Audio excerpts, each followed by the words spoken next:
Okay, so this is the last Tuesday in February. So we have been focusing on this idea of trust. And it's funny, so all of our conversations at home have a lot to do with it. Quentin and I have been talking about it when we've been like off and on with work and different things. And it's such an interesting, for me, the layers that I keep kind of peeling away with this idea of trust. And really, I wanted solely to focus on how much we trust ourselves because I feel like we have, I think a lot of people have abandonment issues. I think a lot of people have neglect from their childhood. We've got abandonment, neglect, abuse, all of the like things. And even if you think you like maybe my upbringing wasn't that bad or whatever, and there still can be certain things that maybe you just feel like you don't trust people.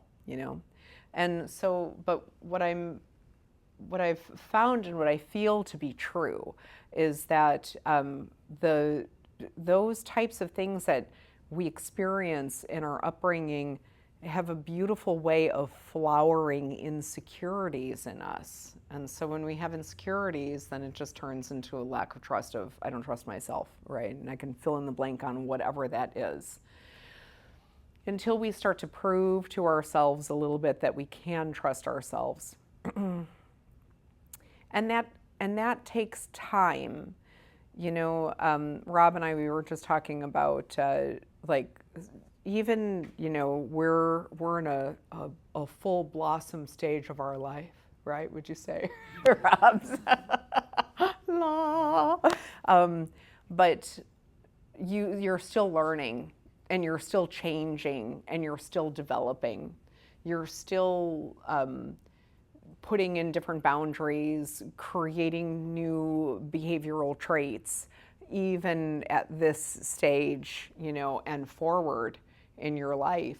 And thank heavens for that, because what would be the point if we're not evolving and we're not growing? I mean, none of us have it all figured out, and we definitely do not want to be stagnant. And we don't want to say we have it all figured out, and I don't need to change, and I don't need to develop, and I don't need to grow. That would be horrible. So when we do these things, and it's almost like working out a new muscle, and then that comes into a place where I can start to trust myself a little bit more. It's like I'm going to work this new muscle. I'm going to take this new part of myself that I've developed, and then I'm going to prove to myself that I can do it repetitively, and then that's when you start to trust these little parts of yourself, and these little insecurities start to go away. And the more that these insecurities start to go away, we start to feel like it doesn't matter if I'm having an interaction with somebody that I don't feel comfortable with, or if normally maybe I didn't trust them or whatever. I trust myself enough now, and my new patterns, my new track record, my new behavior traits enough to be able to be in situations that maybe previously I had felt very uncomfortable in. So that's really all that life is. I mean, and we just do this over and over and over again, and we do it all the time. But I think one of the things that we can really try to focus on is how do we take those skill sets that we're developing and be cognizant of them enough to be able to let our guard down a little bit with other people when we come into contact with them, So Quentin and I, Quint for sure has a really good BS meter, and probably better than anybody I've ever known. And so I will kind of look to him sometimes for things will come in, somebody will come in and whatever, and he's like, he'll give me one of these, don't even bother, And so, and I trust his whatever that is, that little dial that's inside of him. And then sometimes we have to still, even though he's picking up on somebody's being an opportunist or whatever the case may be, right? It doesn't mean that I'm at threat Okay, so that's where I need to trust myself enough. Does that make sense? So because what happens is you come in contact with somebody, and again, this little BS meter shows off, ding, ding, ding, ding, ding, red flags, whatever you want to call it, blah, blah, blah, blah, blah. I just need to be able to trust myself enough that I can put in a boundary, say no, stand up for myself. I'm not going to get taken advantage of. I'm not going to get hurt, And so, again, we are only as vulnerable and susceptible to being hurt as we don't have the wherewithal and the faith in ourselves to be able to stand up and put in boundaries. Okay? So that's all. So then we can, so you guys have heard me talk about this before, but I didn't have a relationship with my mother for many, many, many years, and she passed away, and I chose not to interact with her. It was a hard decision, but it was one that I needed to make for myself. And but it was because I didn't trust myself. I didn't trust myself in that situation. I couldn't, and I knew that. I knew that going into that. I knew I don't trust how I'm going to react, and I don't trust that I'm not going to fall subject to it. I felt like there were too many things in there that would keep me anchored in really bad old reactions and behaviors, if that makes sense. And that's not for everybody. And I'm not suggesting that it is, because that was a really big decision that I had to make. But it was because I didn't trust myself. She couldn't hurt me. I'm, a grown woman, you know what I mean? But I didn't trust how I was going to be in that situation. I hope that makes sense. And that's something I have to own, And so, and it didn't have anything to do with her, irregardless of the situation. It had everything to do with me and my inability to be able to say, okay, I'm going to go into this situation and put myself at risk because I still know that I don't have those coping mechanisms or whatever the case may be. Okay, so so these are the things that we need to work on a regular basis so that we can be with people if we choose to, or at least new people that come into our life. And then we're able to have those interactions. We stand strong into who we are and our convictions and whatever the case may be. We're not a jerk, but we're strong. We're strong on the inside. I always think about,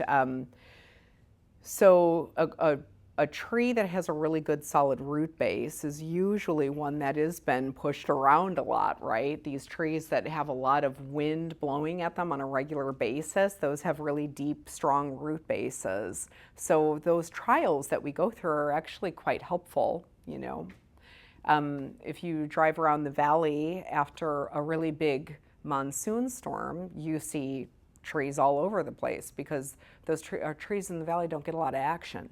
You know what I mean? They get action like once in a while.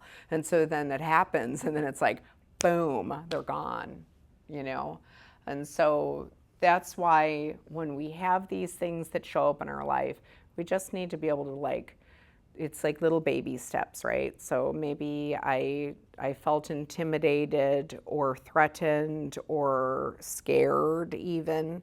And so then sitting with it, allowing yourself to be with that, knowing where that's coming up inside of you, and then really kind of, okay, so what could I do differently, and or how do I really feel about this? So that the next time it comes up, you're just a little bit wiser and a little bit stronger. So that's it.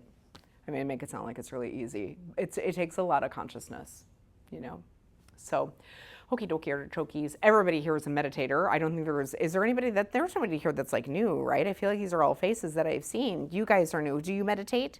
Yeah, I do. Okay, so then we got this. All right. Okay, so Quint, I think just the backlights off and the front ones, I don't even know, maybe just like a hair, because I feel like sometimes we turn it down too much. It gets a little dark. The back one's off. Yeah. A hair. That's it. No, I think that's a good hair. I feel like it's nice, thin hair. Okay. All right. So let's all get into our meditation postures. You can have your hands palm face down, or you can have them palm face up. You can have them, if it's chilly to you, you can cup them in your lap. You can do chin mudra with your thumb and index finger if you choose to. Again, palms face up or palms face down, whatever feels good to you.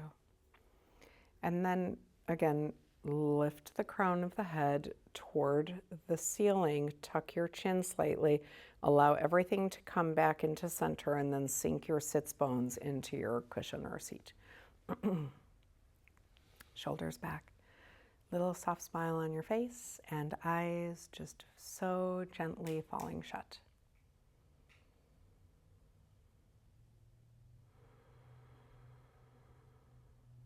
And let's just connect with our breath.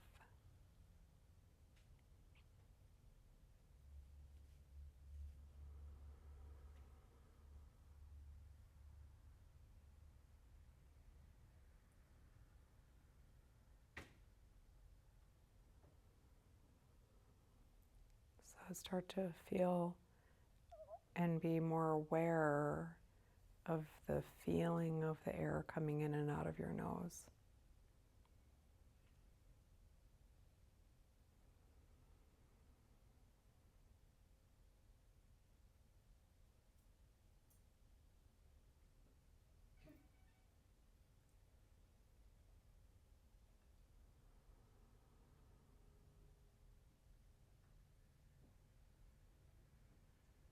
And again, we go into this space where we're trying to cool the body down first.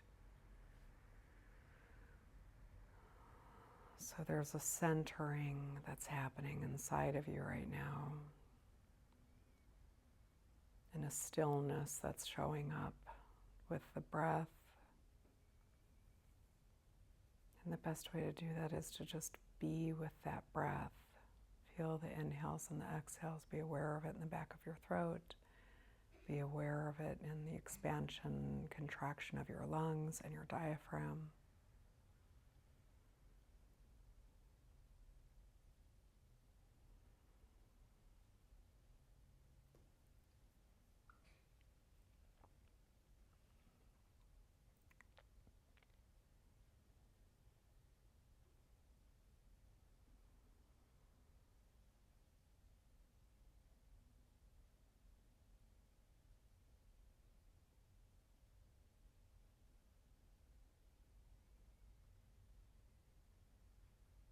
Paying attention to your heartbeat now.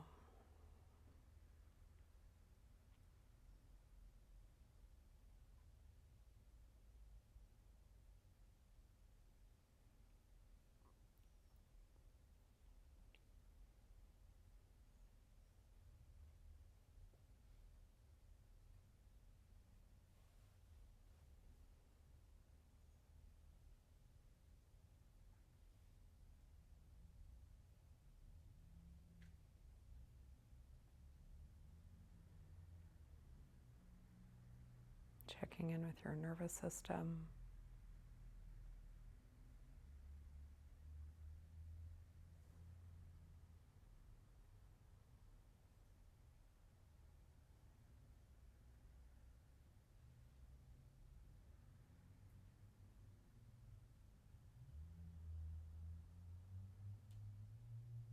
And checking in with your emotional center.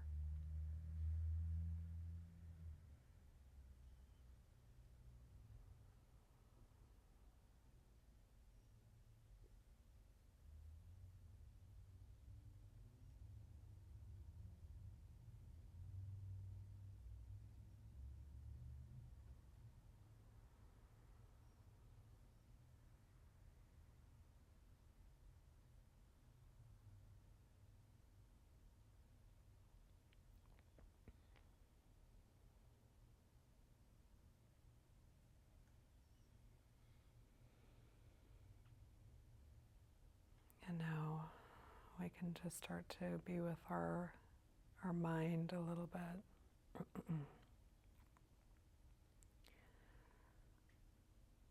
So I'd just like you to think about a time that you learned a new skill.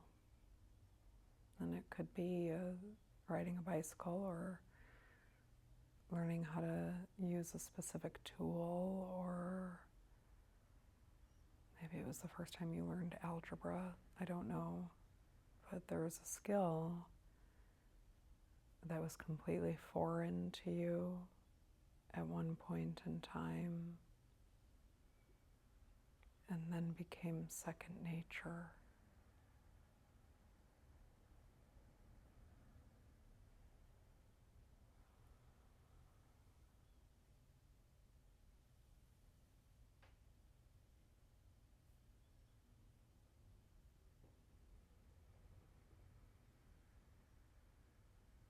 I'd like you to kind of go, if you can, sometimes the memories are really old, but it's almost as if you're watching that part of you learn that skill.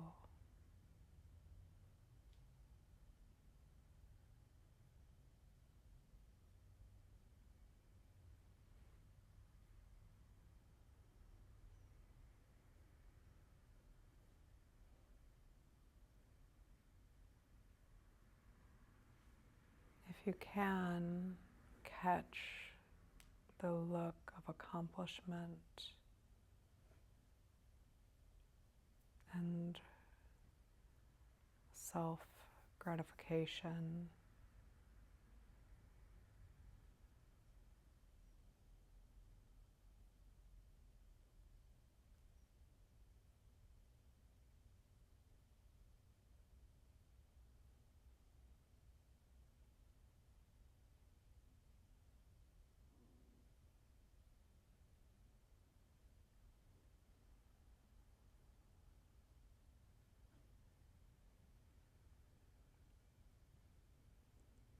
If it's available to you, if you can even just imagine what type of emotion you had or feeling you had.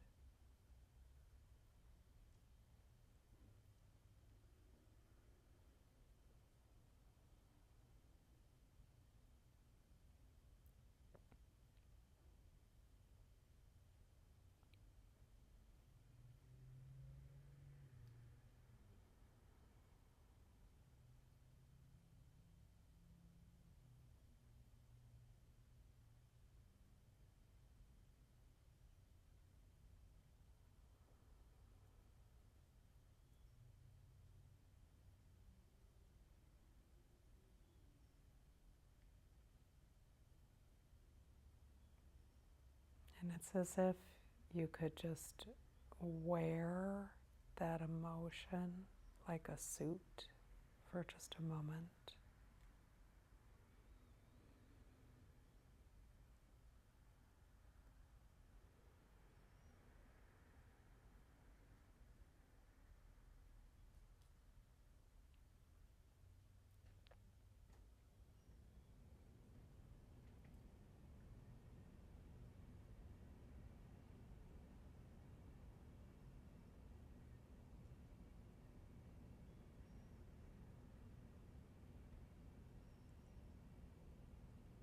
If it's available to you, pay attention to how your posture feels. And again, we go back to that physiology within the body.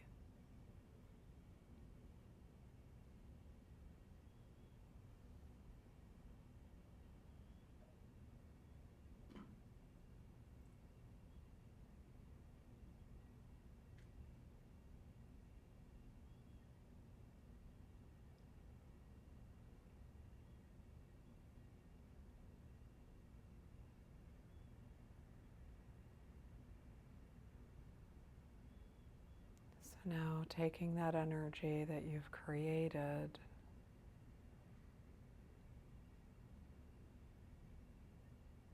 and holding that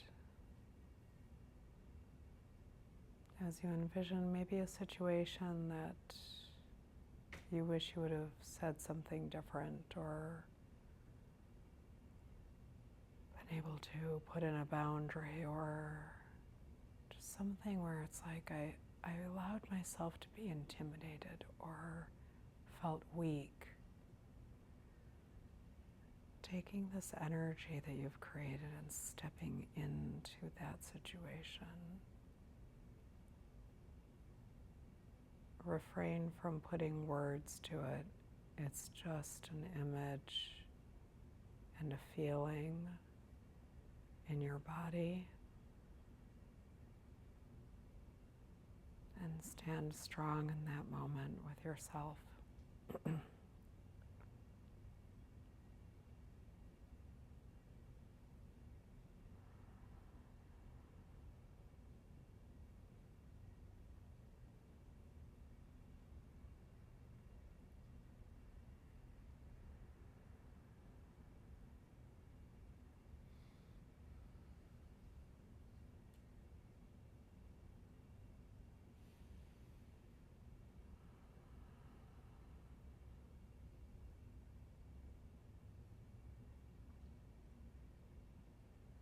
If there's other characters in your movie that's playing in your mind right now,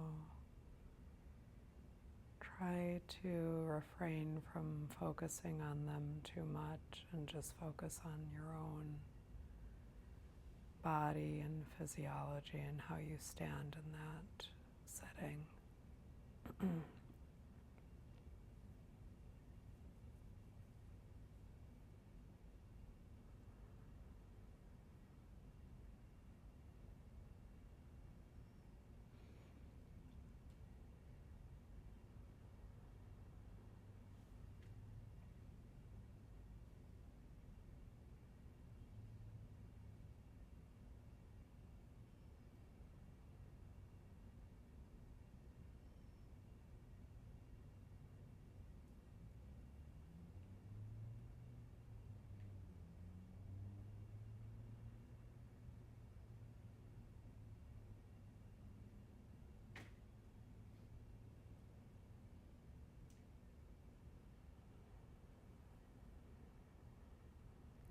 Allow yourself to come deeply rooted in this time and space, but hold whatever positive, powerful strength that you've created.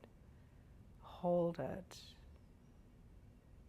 in your body for the next few minutes in this space specifically.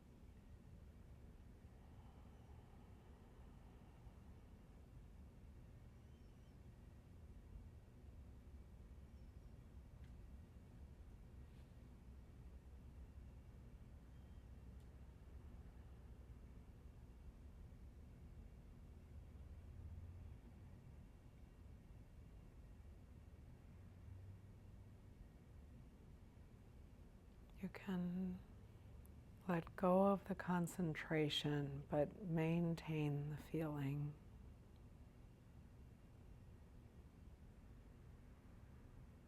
And you can invite a little movement to your body.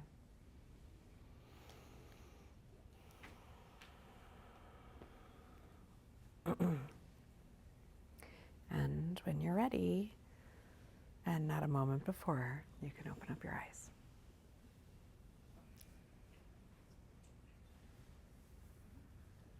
Okay. So everything is our mindset, you know? It really is. And if we can shift our mind, like everything is really possible. It's very cool, you know? So I told this story earlier today, so Rob's going to hear it twice, but everybody in this class knows how I feel about my neighborhood. And I made this decision that I told you. I met my friend on the bike over when I was walking. And so that's one. Then today, or it was Sunday, I think it was Sunday, Chris and I, we were going for a walk in our neighborhood, and there was this guy, and he's like limping, and he's like walking so slow, he was in so much pain. And so Chris is a doctor, he's a chiropractor, so he was like, hey man, you look like you're in a lot of pain. And he's like, yeah, it hurt my back. And then Chris invited him over to work on him because we couldn't do that at our house. And so it's turned into this like lovely like friendship, right? That he's like been able to help this guy, and this guy's been so miserable for so long. And so when we thought we would kind of, since it seemed like he was like us, we thought maybe we could bag on the neighbors to see if he had the same thoughts that we did about the neighbors. And he was like, oh, I think everybody's great. You know, they're really nice. And I'm like, oh. And then when he left, I told Chris, I go, it's all coming from us. It's just coming from us. It's like, that's all there is to it, you know? And so, and you know that, right? Like, you know that logically. This is why we do stuff like that. We're looking for people to validate our story. And it would have been lovely if that guy that I think is so cool, Jesus, I just was like, hey, you want to validate my story that everybody in the neighborhood's kind of a jerk? And it's like, no, he didn't want to do that, and he didn't need to. You know what I mean? And so I was like, oh, we're the jerks. What a bummer. So anyway, it's cool when we can kind of, and then I've sat and I've thought about that. And I think that sometimes there's parts of me that I'm like, I think maybe I'm a little weirdly threatened by the people in my neighborhood, or maybe I don't feel comfortable around them or something. And then that's a me problem, right? Like 1,000%. That's just a me problem. So it'd be really easy for me to blame all them, but you know, it really, like, the ratios don't really make sense. So like I have to just kind of own that one, you know? So then the question is, why do I feel that way? Like, why do I feel weirdly, maybe a little intimidated or threatened or something like that, you know? Because people don't have time to say hi to me, you know? We say hi and they just kind of look away. Big deal, you know? Obviously, it's been a big deal because you guys have heard me talk about it for months now. So, all right, so this Saturday is Customer Appreciation Day. So we will have vendors in the parking lot. There will be little snacks out front. We do have a woman that's bringing Indian food for sale, which I'm super, super excited about. We will have free classes going on in here all morning long. So they're like demo classes, right? But they're still pretty good. They're like 35 minutes long. I think that's right, isn't it, Paige? It's like 35 minutes. I think that's right. Yeah. So they're all like 35 minutes long. So if you can register ahead of time online, that makes everything really easy for us. So, and then it's less work for us to try to chase you down. And so if you can do that, that would be lovely. It starts at 9 o'clock in the morning and it goes until 1 o'clock in the afternoon. So we're very excited. This is our little, you know, day that we just kind of celebrate ZenLife and what you guys bring to our community and all of those things. If anybody wants a reading, a tarot card reading from Christina Rich, she is asking that you try to sign up ahead of time. There is a little, I don't know what she's charging. I probably should have found that out. But irregardless, there's a pencil up there. So pencil your name in if you want, because she wants to try to do it a little bit ahead of time, just because it gets like pretty crazy. And then she's so drained, and then she has like a huge line of people waiting and stuff like that. So if you can, you know, I want to do that. It's right next to the cash register up front. So yeah, so just go ahead and do that. I think that's it, isn't it? Yeah. Yeah. All right, you guys. Quentin, is that it? Yeah, pretty much. I mean, 3 weeks from now, I think is going to be the next thing will be Nancy's sound bath. But. Yeah. Well, and there will be next Wednesday it is the Festival of Colors. And so Nancy is going to do for her sound bath on Wednesday night. She's going to do some fun things for that as well. So anyway, so it's just like her normal class, but it's going to be a little extra. So, all right, everybody, I'll see you next week. Thank you. Thank you. Thank you.